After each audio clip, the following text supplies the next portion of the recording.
திருப்பத்தூர் அருகே நடந்த மீன்பிடி திருவிழா 50க்கும் மேற்பட்ட கிராமத்தில் இருந்து ஆயிரக்கணக்கானோர் பங்கேற்பு. மீன்கள் கிடைக்காததால் ஏமாற்றத்துடன் திரும்பி சென்றனர். சிவகங்கை மாவட்டம் திருப்பத்தூர் அருகே வஞ்சினிப்பட்டி கிராமத்தில் உள்ள மடைக்கருப்பர் கோயில் கண்மாயில் பாரம்பரிய மீன்பிடி திருவிழா நடைபெற்றது.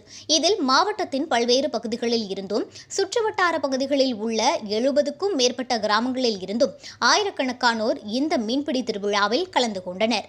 திருப்பத்தூர் சிங்கம்புணரி வட்டார பகுதி கிராமங்களில் உள்ள கண்மாய்களில் நீர் இருப்பு குறைந்து வருவதால் மீன்பிடி திருவிழாக்கள் நடைபெற்று வருகின்றன.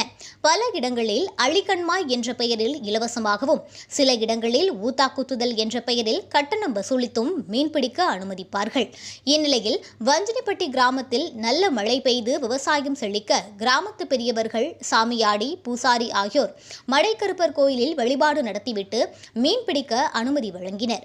மீன்பிடிக்க அனுமதி கிடைத்தவுடன் கண்மாய்க்கரையில் மீன்பிடி உபகரணங்களுடன் தயாராக இருந்த பொதுமக்கள் ஒரே நேரத்தில் மின்னல் வேகத்தில் ஓடி கண்மாயில் இறங்கி தாங்கள் கொண்டு வந்திருந்த அரிகூடை, மீன்பிடி வலை, ஊத்தா, கொசுவலை, கச்சா, கூடை உள்ளிட்ட மீன்பிடி உபகரணங்கள் மூலம் பலரும் ஆர்வத்துடன் மீன்களை பிடிக்க ஆரம்பித்தனர்.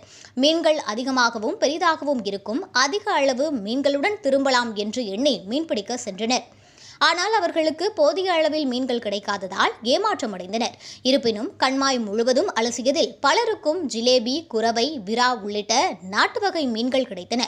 அதை மகிழ்ச்சியுடன் பிடித்து சென்றனர்.